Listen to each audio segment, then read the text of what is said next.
जरा सोचिए।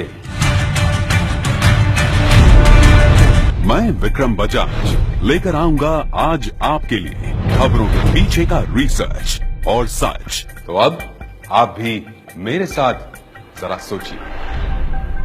कन्हैया, देखो कैसे कान खड़े हो गए सबके। मैं आपसे बात कर रहा हूं। कन्हैया का विरोध करने वाले देशभक्तों से। उस बेचारे स्टूडेंट ने तो देश से नहीं, देश में आजादी की बात की थी। गरीबी से, भूखमरे से, भ्रष्टाचार से आजादी। अच्छा, गरीबी से याद आया कि आजादी के 67 सालों के बाद भी गरीबी से लड़ने की अगर बात करनी पड़ती है तो इसके लिए जिम्मेदार कौन है? लॉजिक तो ये कहता है कि जिसने इस देश पर सबसे ज्यादा शासन किया हो, जिम्मेदारी भी उन्हीं की बनती है।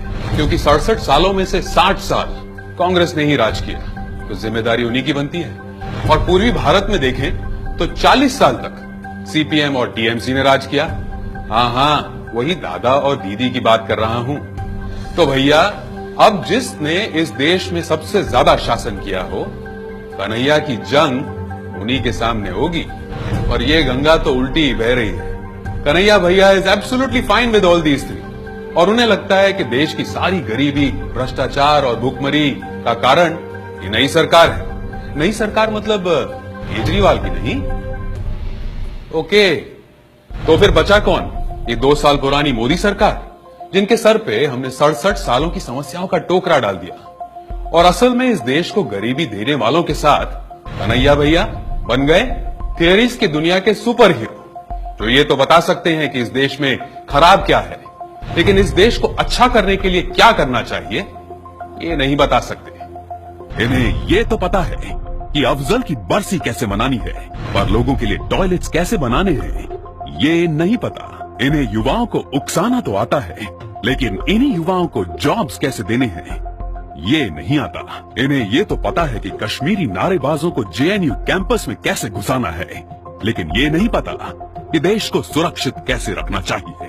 जरा सोचिए, लड़की को छेड़ने के आरोप में 3000 का जुर्माना भरने वाला, मतलब कि अपनी गरीब माँ की 1 महीने की पूरी तनख्वाह जितना, वो आदर्श बालक महिला दिवस पर भाषण देता है।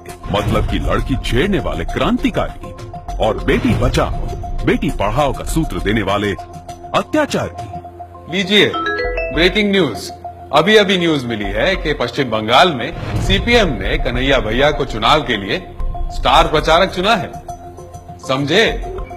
अच्छा, केजरीवाल को तो इनका भाषण अच्छा लगता है, बरखा को इनकी स्माइल अच्छी लगती है, और राहुल को जाने दीजिए, बच्चों को सीरियस टॉपिक में इन्वॉल्व नहीं करते। अब जरा सोचिए, ये कन्हैया गरीबी के विरोध में लड़ रहा है या केवल मोदी के विरोध में? ऐसे आंदोलन से हमारा देश जुड़ रहा है या टूट रहा है? देश मजबूत हो रहा है या कमजोर? ये जरा सोचिए।